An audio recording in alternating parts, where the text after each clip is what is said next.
That was the year 2008, a year of tragedies, the year of global recession, the year when Cyclone Nargis killed more than 138,000 in Myanmar, and the year when Nancy Pelosi became Speaker of the House. But Nancy's and Nargis's aside, there were some good things happening too. Facebook, the new social media kid on the block, had done something remarkable. For the first time, a social media platform had reached the 100 million active users mark. There was no looking back after that. Likes, comments, share, pokes, messenger, check-ins, photo updates, text updates, long political rants, short wisecracks, public pages, public groups, all became an inseparable part of our life. The social media platform retained its sheen even after the relentless assault of relatives and distant cousins invading the platform. But it's 2021. 13 years have passed and Facebook is an old, obsolete, prejudiced and controversial piece of technology. Hi and welcome. This is TFI Global, the foreign affairs and geopolitical analysis arm of the TFI Media Group. I'm your host Atul Mishra, and in this video I will tell you why the end of Facebook might be here. Let's begin. Last week, Facebook Inc. suffered a 6-hour outage. The three key apps of the company, WhatsApp, Instagram and Facebook, were down for quite a few hours. These lost hours, of course, translated into a loss of around $6 billion for Facebook CEO Mark Zuckerberg. But you must have noticed something strange. You must have been fretting over inability to use WhatsApp and Instagram and probably didn't even bother to check that Facebook wasn't working either.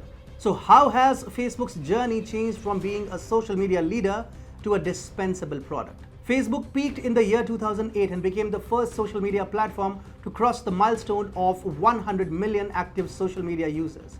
It grew at the expense of MySpace, which was till then a leading social media platform. MySpace had failed to adapt itself to a changing social media atmosphere and technology. Companies like Nokia and BlackBerry had perished in the smartphones market due to a lack of ability to adapt to changing conditions, and MySpace perished because of the same reason in the social media sector.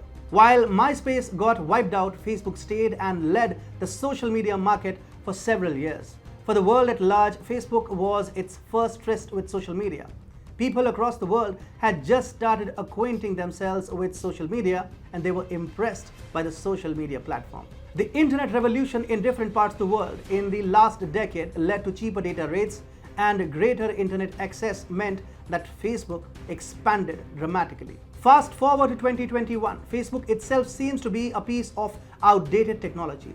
The user interest in Facebook is getting eroded pretty quickly. When was the last time you checked your Facebook timeline? Just try to think about it and you will get a fair idea of how Facebook is losing the interest that it used to generate. In fact, there was an era when timelines on Facebook were dominated by profile picture updates, group photos and status updates about personal thoughts. People would even post updates marking themselves as safe in a natural disaster or revealing the cities to which they were traveling. The Facebook Messenger too was popular among many as an instant messaging app. However, today Facebook timelines are either dominated by people sharing political views or local businesses trying to generate an audience for themselves. From a personal use app, Facebook is getting reduced into a business tool of sorts. When one platform doesn't satisfy your desire of social interaction, you shift to other platforms. So today people are using YouTube and Twitter for posting their videos. Some of the old Facebook users are also turning to vlogging apps. For posting stories and photos, people are shifting to Instagram. Finally, WhatsApp remains the premier IM app for the world at large. Ironically, both Instagram and WhatsApp are products that were acquired by Facebook Inc. So Facebook users are actually shifting to apps that were acquired by Facebook Inc., though the primary app seems to be getting somewhat obsolete. Meanwhile, several new apps are on the rise. Millennials, for example, use Snapchat because they find it more appropriate than any other social media app. Due to privacy concerns associated with the older apps, many social media users are now turning to Signal and Telegram that do offer better privacy. Facebook Inc. went public in May 2012 and its initial public offering led to a stunning market capitalization of over $104 billion. But even before going public, Facebook Inc. was very popular in the business world.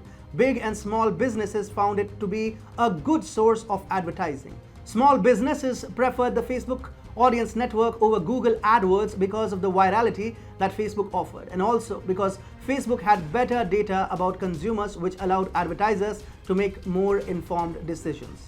BuzzFeed alone spent millions of dollars promoting its clients' ads on Facebook. You can only imagine how much money luxury automakers and villa sellers used to pump into Facebook. A key moment in Facebook's journey was, however, the entry of Sheryl Sandberg as the chief operating officer at Facebook.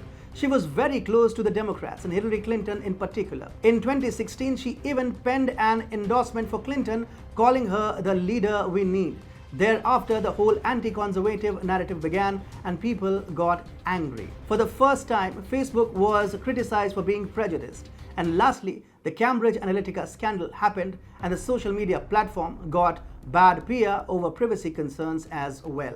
As the privacy concerns ran deep, people got worried about the amount of personal data they were giving away to Facebook. This is in itself a reason why many people are shifting away from the social media platform. Since Facebook went public, it had to keep its share values up, despite all the controversies. So it started doing a lot of things, but this made the platform even more complicated.